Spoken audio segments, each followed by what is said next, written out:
Hello बच्चों, welcome to Aspire academy. मेरा नाम है एमके सर। देखो, हम लोग रिडॉक्स रिएक्शन का लेक्चर नंबर 2 करने जा रहे हैं और ये बहुत इंपॉर्टेंट है। इसमें हम लोग पढ़ेंगे कि रिडॉक्स रिएक्शन किसे कहते हैं और रिडॉक्स रिएक्शन कितने प्रकार का होता है। रिडॉक्स रिएक्शन का हाफ रिएक्शन से हम लोग इक्विवेलेंट वेट कैसे फाइंड आउट करेंगे। दूसरी बात है कि ऑक्सीडेशन का पहचान कैसे करेंगे और रिडक्शन का पहचान हम लोग कैसे करेंगे। ठीक है, तो आइए हम लोग शुरू करते हैं कि टाइप्स ऑफ रिडॉक्स रिएक्शन के लिए क्या क्या रिक्वायरमेंट है जो हम लोगों को समझना जरूरी है। तो इसमें सबसे पहला जो पॉइंट है वो है एन फैक्टर। समझ गए ना कि एन फैक्टर किसे कहते हैं। एन फैक्टर में एक सिंपल सा वर्ड है, आप याद रखिएगा। एन फैक्टर जो होता है वो होता है लॉस और gain of electron by the atom और आयन। किसी भी एटम और आयंस के द्वारा जो इलेक्ट्रॉन का लॉस होगा उसी को हम लोग कहते हैं कि यह क्या है, एन फैक्टर है। चाहे अब वो देखो मेथड वही है, मेथड वही है एन फैक्टर फाइंड आउट करने का, चाहे प्रोसेस कोई भी हो। ठीक है, ऑक्सीडेशन हो या रिडक्शन हो, उससे कोई बहस नहीं है। जैसे मान लो कि फॉर कोई कंपाउंड है कि ए एक्स बी वाई कन्वर्ट हो रहा है, ए एक्स बी वाई कन्वर्ट हो रहा है यहाँ पर एक्स ए में। ठीक है, और इसका हम लोग ऑक्सीडेशन नंबर ले रहे हैं कि प्लस N1 है और इसका हम लोग ले रहे हैं कि प्लस N2 है। ठीक है, इसमें एक चीज हम लोग मान लेंगे कि N2 जो है वो ग्रेटर देन है N1 से।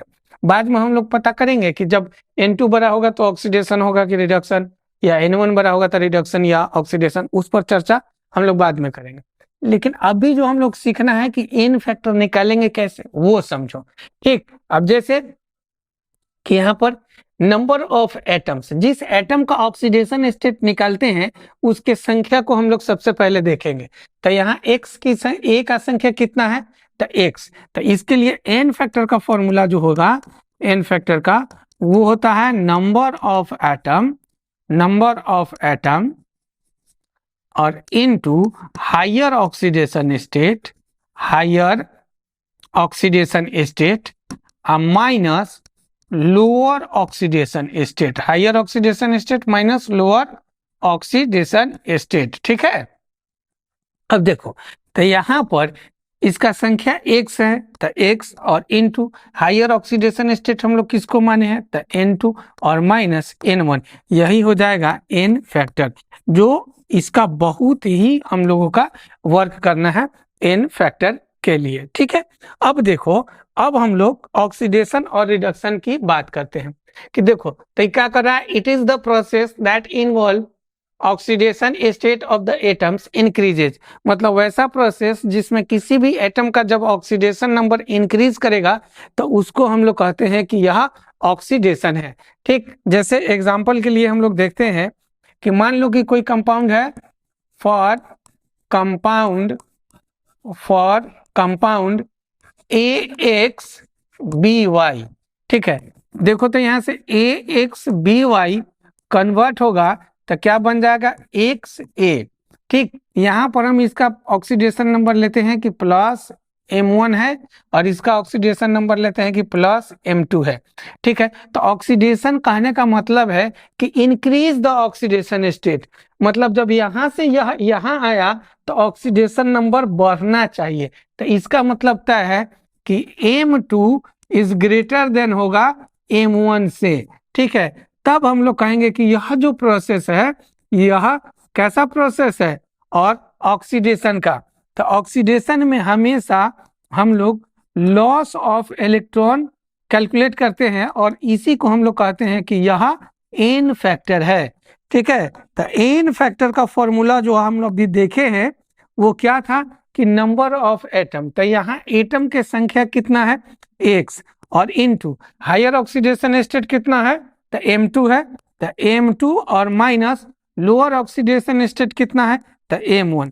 तो क्या हो जाएगा, ये एन फैक्टर का फॉर्मूला हो गया x into M2 minus M1। ठीक है, अब एग्जांपल देखो, जैसे कि H2C2O4 कन्वर्ट हो रहा है CO2 में, यहाँ इसका ऑक्सीडेशन नंबर +4 होगा और यहाँ इसका ऑक्सीडेशन नंबर कितना होगा, यहाँ इसका ऑक्सीडेशन नंबर जो होगा यहाँ +3 होगा। तो देखो यहाँ से यहाँ आने के बाद मतलब H2CO2O4 कन्वर्ट हो रहा है CO2 में, तो ऑक्सीडेशन नंबर इंक्रीज कर रहा है। जब ऑक्सीडेशन नंबर इंक्रीज कर रहा है तो उस प्रोसेस को हम लोग क्या कहेंगे कि यह ऑक्सीडेशन है। समझ रहे ना, उसको क्या कहेंगे कि यह ऑक्सीडेशन है। तो अब यहाँ पर ऑक्सीडेशन हो रहा है, तो ऑक्सीडेशन का दूसरा मीनिंग क्या है, लॉस ऑफ इलेक्ट्रॉन। क्या होता है, लॉस ऑफ इलेक्ट्रॉन। जब लॉस करेगा तो एन फैक्टर आप फाइंड आउट करोगे तो देखो इधर कार्बन 1 है, इधर 2 है, तो जिधर कार्बन की संख्या मैक्सिमम रहता है हम लोग उसी को लेते हैं। तो 2 और into higher oxidation state +4 minus lower oxidation state कितना है 3, तो इसको हम लोग सोल्व करेंगे तो 2 हो जाएगा। अब इस रिएक्शन को बैलेंस करने के लिए आप क्या कीजिए कि 2 इलेक्ट्रॉन राइट साइड में आप ऐड कर दीजिए, तो इसी को हम लोग कहते हैं कि यह ऑक्सीडेशन स्टेट, ये ऑक्सीडेशन है। एक और एग्जांपल देखो, जैसे मान लो कि AS2O3 कन्वर्ट हो रहा है, AS2O3 कन्वर्ट हो रहा है AS2O5 में, तो यहाँ पर इसका ऑक्सीडेशन नंबर कितना हो जाएगा +5। देखो 5 2 जा 10 और 2 से डिवाइड कर देंगे तो कितना, एक एटम के लिए आ जाएगा +5। यहाँ 3 2 जा 6, तो 2 से डिवाइड कर देंगे तो -3, तो लिखेंगे +3।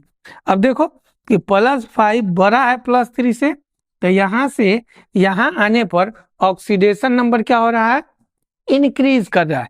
जब ऑक्सीडेशन नंबर इंक्रीज कर रहा है तो उसको हम लोग ऑक्सीडेशन कहेंगे। और यहाँ एन फैक्टर जब फाइंड आउट करेंगे तो इधर भी 2 है, इधर भी 2 है, तो 2 × 5 - 3 that means 2 × 2 is equal to कितना हो जाएगा 4। ये हम लोगों का आंसर है। ठीक है, तो इसी केस को हम लोग कहते हैं ऑक्सीडेशन। ऑक्सीडेशन में हमेशा हम लोग लॉस ऑफ इलेक्ट्रॉन निकालेंगे, तो इधर हम लोग क्या करेंगे कि 4 इलेक्ट्रॉन ऐड कर देंगे, तो इसको हम लोग कहते हैं कि यह ऑक्सीडेशन है। नेक्स्ट जो हमारे पास टॉपिक है वो टॉपिक है कि रिडक्शन। तो देखो रिडक्शन किसे कहते हैं, तो रिडक्शन एक वैसा प्रोसेस है, रिडक्शन एक वैसा प्रोसेस है जिसमें एटम और आयन का ऑक्सीडेशन नंबर डिक्रीज करता है। ठीक है, एटम और आयन का ऑक्सीडेशन नंबर क्या होता है, डिक्रीज करता है, उसको हम लोग कहते हैं कि यह रिडक्शन है। ठीक, चलिए देखते हैं। तो इस केस में हम लोग लेते हैं कि कोई कंपाउंड है कि AXBY। अब इसको आप डिसोसिएट कीजिए, तो AXBY डिसोसिएट होगा तो यह बन जाएगा AX। यह हम इसको M2 ले लेते हैं और इसको हम लोग M1 ले लेते हैं। तो रिडक्शन कब होगा, रिडक्शन कब होगा, याद रखना जब M2 छोटा होगा M1 से, तब इस प्रोसेस को हम लोग रिडक्शन कहेंगे। और इस केस में आप जब एन फैक्टर फाइंड आउट करोगे तो काम वही करना, नंबर ऑफ एटम, तो नंबर ऑफ एटम कितना है X, और इनटू हायर ऑक्सीडेशन स्टेट, तो हायर ऑक्सीडेशन स्टेट M1 और लोअर ऑक्सीडेशन स्टेट कितना है M2। समझ गए बात को, तो ये हम लोगों का बेहतर इक्वेशन है। ठीक है, जिससे हम लोग निकाल लेंगे। अब इसका एग्जाम्पल से हम लोग समझते हैं। जैसे मान लो कि Cr2O72- कन्वर्ट हो रहा है Cr3+ में। ठीक है, Cr2O72- कन्वर्ट हो रहा है Cr3+ में। अब इसका ऑक्सीडेशन नंबर आप निकाल लो, तो क्या हो जाएगा इसका ऑक्सीडेशन नंबर +6 और यहाँ हो जाएगा +3। अब देखो तो ऑक्सीडेशन नंबर घट रहा है ना, और जब ऑक्सीडेशन नंबर घट रहा है तो इसको हम लोग क्या कहेंगे, रिडक्शन। और रिडक्शन का मतलब क्या होता है, रिडक्शन का मतलब होता है गेन ऑफ इलेक्ट्रॉन। ठीक है, रिडक्शन का मतलब होता है गेन ऑफ इलेक्ट्रॉन। जब गेन हो गया तो अब उसके बाद एन फैक्टर निकाल लो। तो एन फैक्टर की बात करेंगे तो देखो इधर क्रोमियम 1 है और इधर क्रोमियम 2 है, तो 2 और इन 2 क्या हो जाएगा, हायर ऑक्सीडेशन स्टेट और माइनस लोअर ऑक्सीडेशन स्टेट, तो ये हो जाएगा 2 इंटू 3 दैट इज 6। तो अब इसमें हम लोग क्या करेंगे कि 6 इलेक्ट्रॉन ऐड कर देंगे, तो ये हम लोगों का बैलेंस हो जाएगा। ठीक है। उसके बाद हम लोग जो नेक्स्ट जो हमारा एग्जाम्पल है वो देख लेते हैं। जैसे मान लो कि MnO4 माइनस कन्वर्ट हो रहा है MnO2 में। तो देखो यहाँ 2 ऑक्सीजन है तो प्लस 2 2 जा 4, ऑक्सीडेशन नंबर +4 और यहाँ हो जाएगा +7। तो देखो तो घट रहा है कि बढ़ रहा है, तो घट रहा है, तो घटने वाला केस को रिडक्शन n फैक्टर निकालेंगे तो क्या हो जाएगा, इधर दोनों तरफ Mn का संख्या दोनों तरफ कितना है, 1 1 है, तो क्या हो जाएगा 1 और इनटू हायर ऑक्सीडेशन स्टेट तो 7 और माइनस लोअर ऑक्सीडेशन स्टेट तो 4, तो कितना हो जाएगा 3। क्या कीजिएगा इसमें 3 इलेक्ट्रॉन आप ऐड कर लीजिए। तो ये रिडक्शन है। रिडक्शन में याद रखना हमेशा कि ऑक्सीडेशन नंबर डिक्रीज करता है, और ऑक्सीडेशन में याद रखना कि ऑक्सीडेशन नंबर इंक्रीज करता है। इस सब का हम लोग कंटिन्यू यूज करेंगे। अब देखो कि रिडॉक्स रिएक्शन किसे कहते हैं, ठीक है ना, रिडॉक्स रिएक्शन किसे कहते हैं। तो इसमें याद रखना कि वैसा केमिकल रिएक्शन जिसमें ऑक्सीडेशन और रिडक्शन दोनों साथ साथ होता है उसी को हम लोग रिडॉक्स रिएक्शन कहते हैं। अब देखो कि रिडॉक्स रिएक्शन हम लोग वैसे प्रोसेस को कहते हैं जिसमें ऑक्सीडेशन और रिडक्शन दोनों साथ साथ होता है, उसी को हम लोग रिडॉक्स रिएक्शन कहते हैं। देखो जैसे कि Zn प्लस CuSO4 कन्वर्ट हो रहा है ZnSO4 और प्लस Cu। तो देखो तो हम बताए थे कि किसी भी एटम का ऑक्सीडेशन नंबर फ्री स्टेट में 0 होता है, तो यहाँ पर 0 हो गया, ठीक है, यहाँ क्या हो गया 0 और यहाँ पर हो गया +2 क्योंकि SO4 का -2 होता है तो +2 और यहाँ +2 और यहाँ पर हो जाएगा 0। तो क्या हो रहा है, जिंक का ऑक्सीडेशन नंबर बढ़ रहा है, तो ऑक्सीडेशन स्टेट बढ़ने वाले को ऑक्सीडेशन, और कॉपर का ऑक्सीडेशन नंबर घट रहा है तो इसको हम लोग क्या कहेंगे, रिडक्शन। और यह रिएक्शन जो होगा इस रिएक्शन को हम लोग कहेंगे कि यह रिडॉक्स रिएक्शन है। जैसे एक और एग्जांपल देखो, जैसे कि Cr2O72 minus plus C2 plus C2O42 minus और प्लस H प्लस कन्वर्ट हो रहा है CO2 और प्लस Cr3 प्लस। अब इसमें हम लोगों को आइडेंटिफाई करना है कि कौन सा ऑक्सीडेशन है कौन सा रिडक्शन है। तो यहाँ इसका ऑक्सीडेशन नंबर +6 +3 +4 और +3। क्रोमियम का ऑक्सीडेशन नंबर घट रहा है, तो घट रहा है तो ऑक्सीडेशन, कार्बन का ऑक्सीडेशन बढ़ रहा है घटने वाला को माफ करना, सॉरी, घट रहा है तो रिडक्शन, और यहाँ बढ़ रहा है तो ऑक्सीडेशन। ठीक है, क्या हो जाएगा, ऑक्सीडेशन। याद रखिएगा जो भी ऑक्सीडेशन स्टेट बढ़े उसको ऑक्सीडेशन कहते हैं, जिसका घटे उसको हम लोग रिडक्शन कहते हैं। एक बात याद रखना कि किसी भी रिडॉक्स रिएक्शन में लॉस और गेन ऑफ इलेक्ट्रॉन जो होगा वो आपस में बराबर होता है। ये पॉइंट को आप जरूर याद रखना, ठीक है। क्या है कि in any redox reaction, in any redox reaction the loss of electron loss of electron in oxidation and gain of electron in reduction is same। ठीक है ना, यहाँ क्या होगा, सेम। जैसे मान लो कि Ag प्लस कन्वर्ट हो रहा है Ag में +1 इलेक्ट्रॉन है, और Zn कन्वर्ट हो रहा सॉरी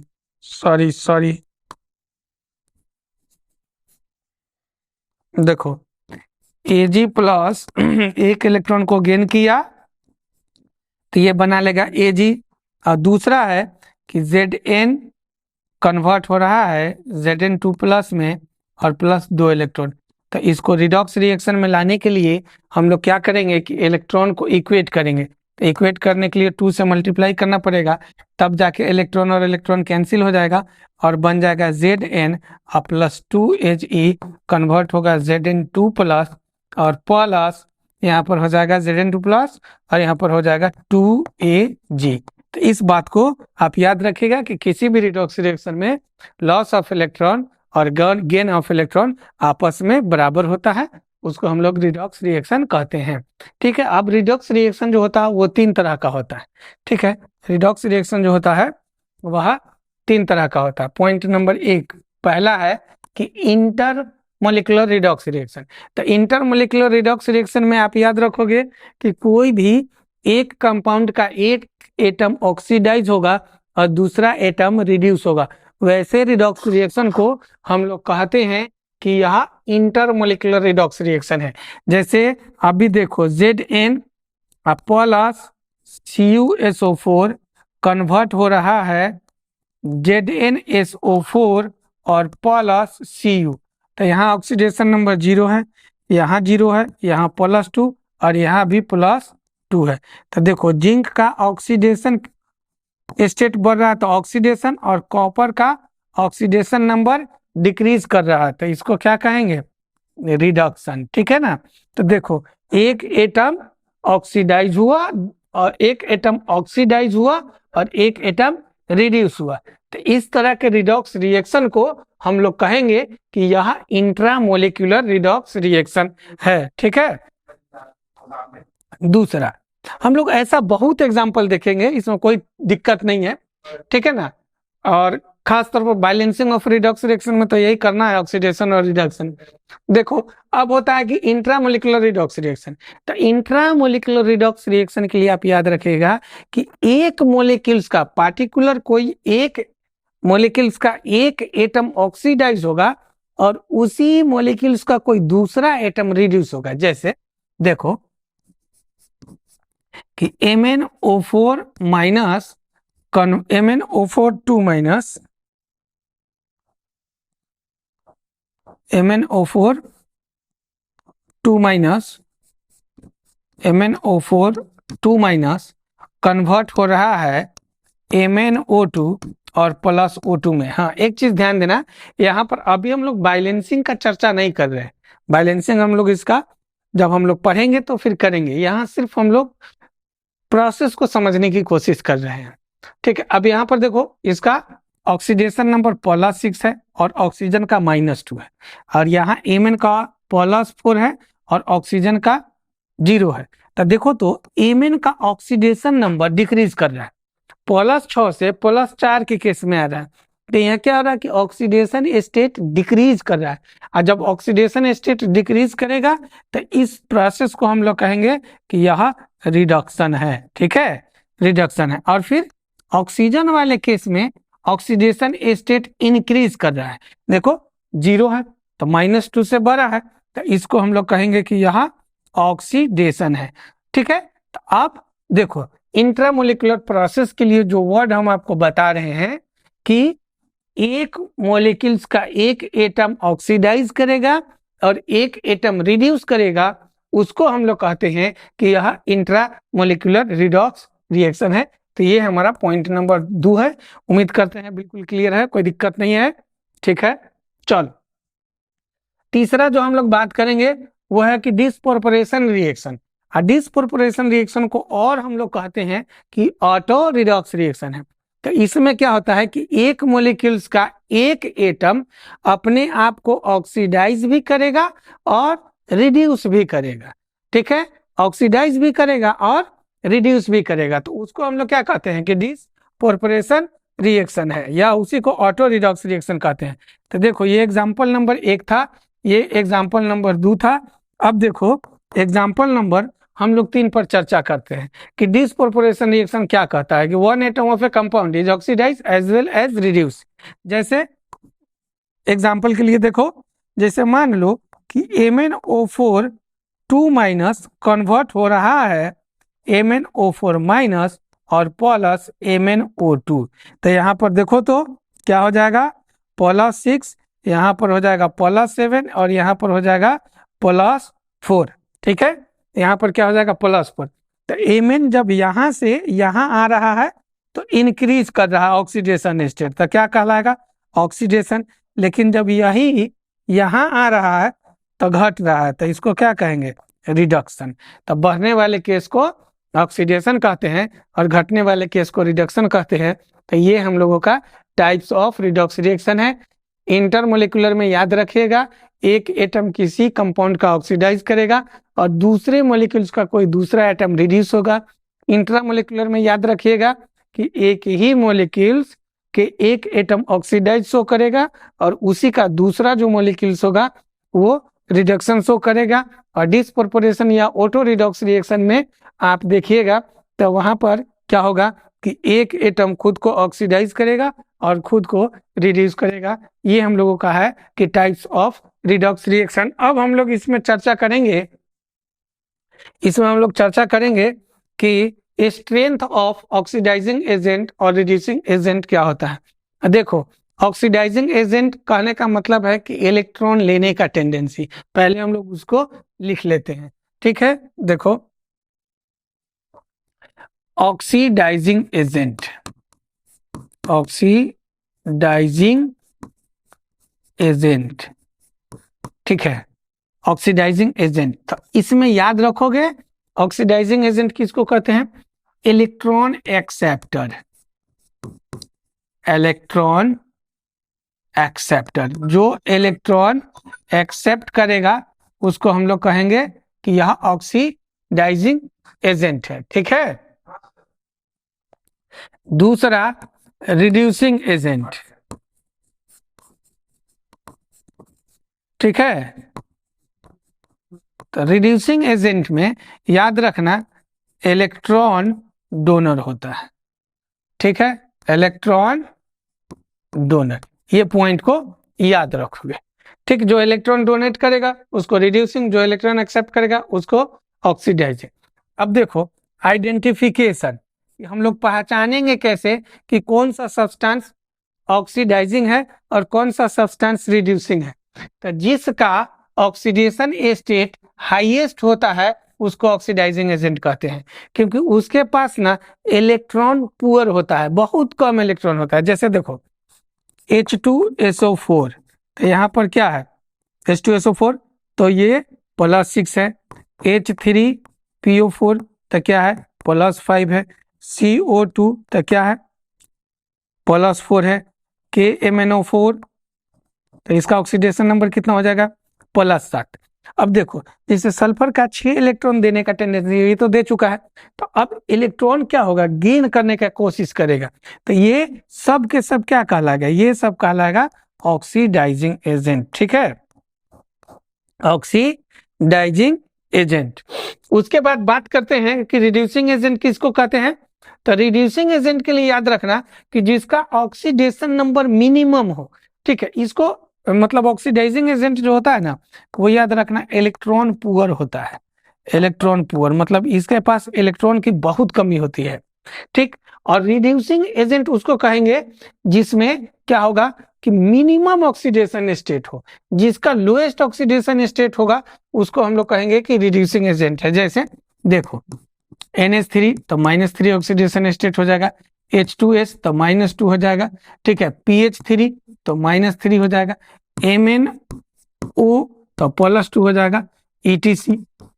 ये सब जो होगा ये सब कहलाएगा रिड्यूसिंग एजेंट। और रिड्यूसिंग एजेंट जो होता है इलेक्ट्रॉन रिच होता है, ठीक है ना, इलेक्ट्रॉन रिच होता है, यह इसके पास इलेक्ट्रॉन मैक्सिमम अमाउंट में होता है, बहुत ज्यादा नंबर में होता है, ठीक। और तीसरा है कि वैसे एलिमेंट मोलिक्यूल्स जिसमें एलिमेंट का ऑक्सीडेशन नंबर अगर बीच में है तो वो डिस्प्रोपोर्शन शो करेगा, जरूरत पड़ने पर इलेक्ट्रॉन ले सकता है और जरूरत पड़ने पर इलेक्ट्रॉन दे सकता है, तो उसको डिस्प्रोपोर्शन कहते हैं। जैसे इसी में देखो SO2 तो +4 है, ठीक। अब देखो यहाँ मैक्सिमम +6 था मिनिमम -2 है तो ऑलमोस्ट बीच में है, तो ये हो जाएगा।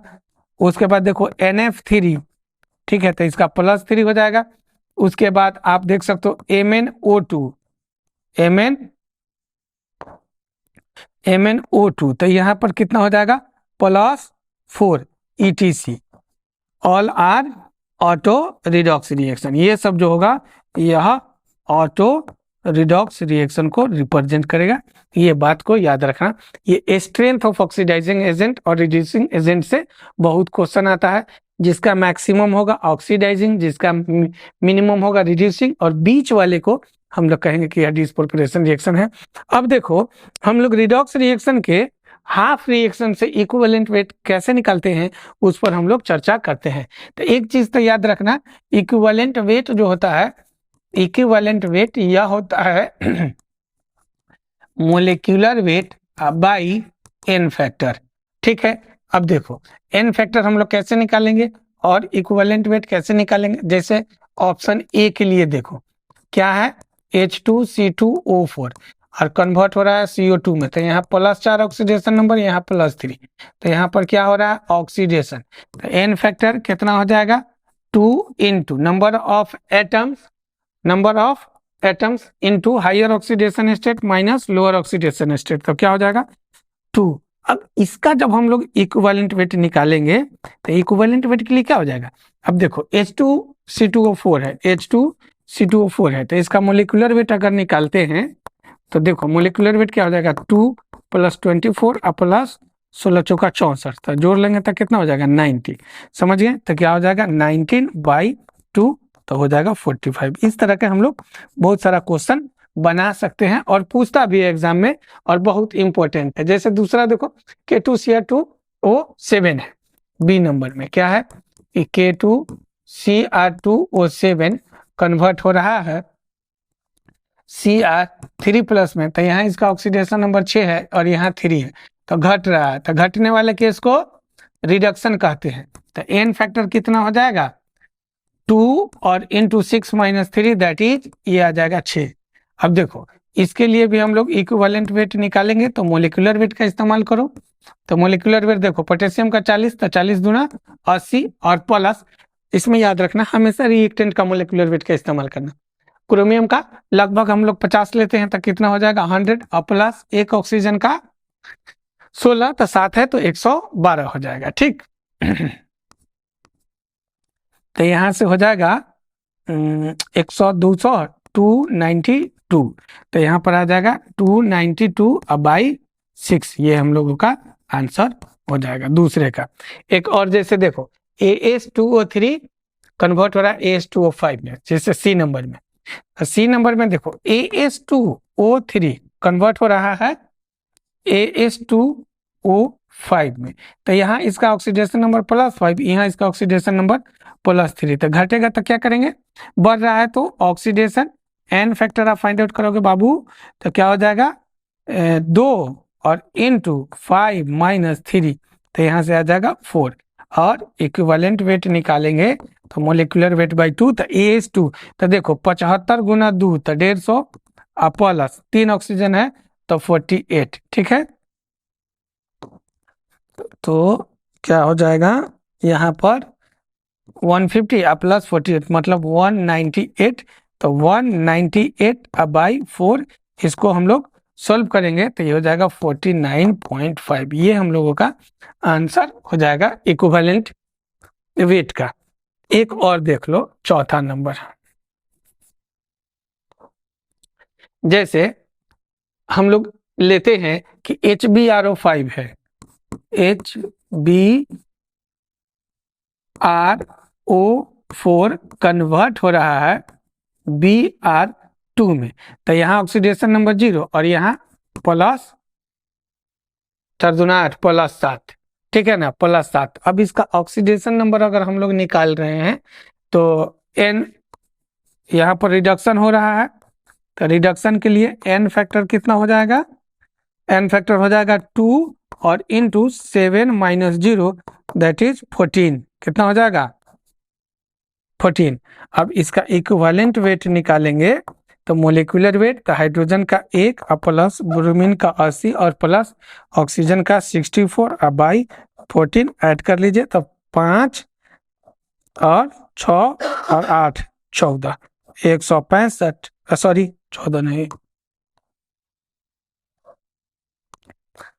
64, तो 4 और 1 5 और फिर हो जाएगा 8 और 6 14, तो 14 145 अब बटा 14, ये हम लोगों का आंसर हो जाएगा। तो ये काफी इम्पोर्टेंट था, इसको आप याद रखेंगे, बहुत ही इम्पोर्टेंट ये प्रॉब्लम था। ठीक है, अब हम लोगों का इसका जो थर्ड और लास्ट जो लेक्चर होगा वो बहुत इम्पोर्टेंट है, और वो हम लोगों को समझ में कब आएगा, जब ये दोनों टॉपिक हम लोगों का लेक्चर 1 और लेक्चर 2 अगर दोनों हम लोग कंप्लीट कर लेते हैं तो लेक्चर 3 काफ़ी आसान होगा और बहुत अच्छे से समझ जाएंगे। हम लोग उसमें बैलेंसिंग ऑफ रिडॉक्स रिएक्शन के बारे में पढ़ने वाले हैं। तो दो तरह से हम लोग बैलेंसिंग सीखेंगे, एक ऑक्सीडेशन नंबर मेथड से और दूसरा आयन इलेक्ट्रॉन मेथड से। Thank you.